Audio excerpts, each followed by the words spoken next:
Shalom, salam sejahtera untuk kita semua.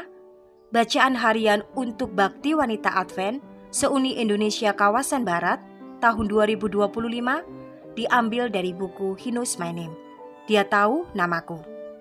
Jumat 4 April dengan judul Ruang Tunggu. Ditulis oleh Tanisha Robertson Brown. Firman Tuhan di dalam Yesaya 40 ayat 31, tetapi orang-orang yang menanti-nantikan Tuhan mendapat kekuatan baru. Mereka seumpama Raja Wali yang naik terbang dengan kekuatan sayapnya. Mereka berlari dan tidak menjadi lesu. Mereka berjalan dan tidak menjadi lelah. Sahabat BWA, ruang tunggu adalah tempat di mana orang duduk atau berdiri sambil menunggu giliran mereka untuk janji temu. Sepanjang hidup saya telah menghabiskan banyak waktu di ruang tunggu rumah sakit dan kantor dokter.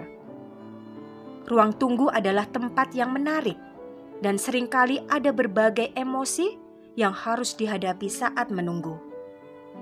Beberapa emosi yang saya rasakan antara lain ketakutan, kegembiraan, kecemasan, frustasi, harapan, dan kadang-kadang damai sejahtera. Terkadang ketakutan dan kecemasan begitu membebani saya ketika saya menanti diagnosis yang menakutkan.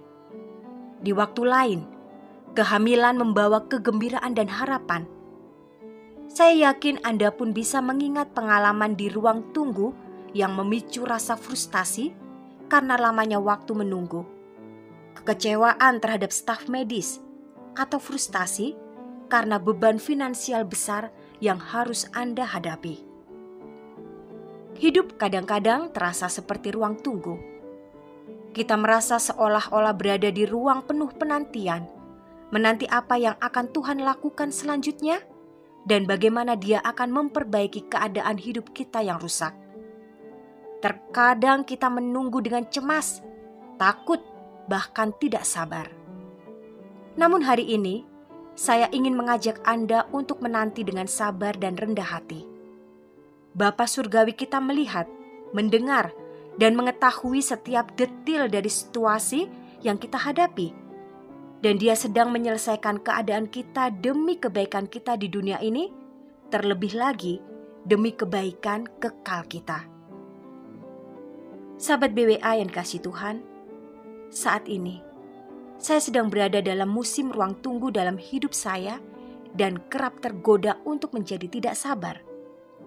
Namun baru-baru ini, sebuah pesan lembut terlintas di benak saya untuk menantikan Tuhan dengan sabar dalam memenuhi kebutuhan saya.